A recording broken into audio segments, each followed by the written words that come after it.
أيها الإخوة والأخوات، مع ختمة الارباع نستمع الآن إلى تلاوة الجزء 15 من القرآن الكريم مع القراء محمود خليل الحصري رحمه الله، مشاري بن راشد العفاسي، شيخ أبو بكر الشاطري، محمد جبريل، سعد الغامدي، أحمد بن علي العجمي، سعود الشريم، وعبد الرحمن السديس، محمد محمود الطبلاوي.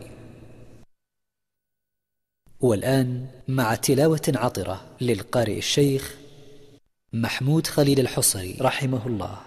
أعوذ بالله من الشيطان الرجيم.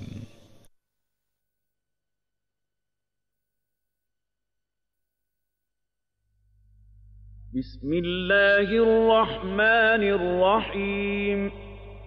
سبحان الذي أسرى بعبده ليلا من المسجد الحرام إلى المسجد الأقصى الذي باركنا حوله لنريه من آياتنا إنه هو السميع البصير. وآتينا موسى الكتاب وجعلناه هدى لبني إسرائيل ألا تتخذوا من دوني وكيلا ذرية من حملنا مع نوح إنه كان عبدا شكورا.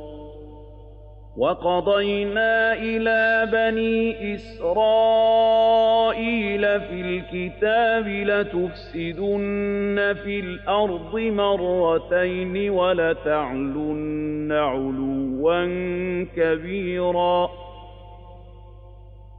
فإذا جاء وعد أولاهما بعثنا عليكم عبادا لنا أولي بأس شديد فجاسوا خلال الديار وكان وعدا مفعولا. ثم رددنا لكم الكرة عليهم وأمددناكم بأموال وبنين وجعلناكم أكثر نفيرا. إن أحسنتم أحسنتم لأنفسكم وإن أسأتم فلها. فإذا جاء وعد الآخرة ليسوءوا وجوهكم وليدخلوا المسجد كما دخلوه أول مرة وليتبروا ما علوا تتبيرا.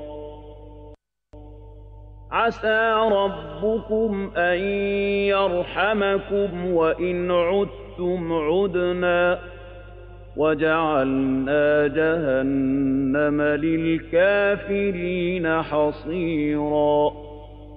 إن هذا القرآن يهدي للتي هي أقوم ويبشر المؤمنين الذين يعملون الصالحات أن لهم أجرا كبيرا وأن الذين لا يؤمنون بالآخرة أعتدنا لهم عذابا أليما.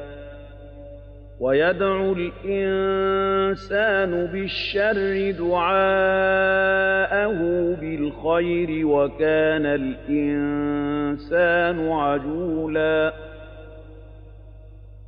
وجعلنا الليل والنهار آيتين فمحونا آية الليل وجعلنا آية النهار مبصرة لتبتغوا فضلا من ربكم ولتعلموا عدد السنين والحساب وكل شيء فصلناه تفصيلا.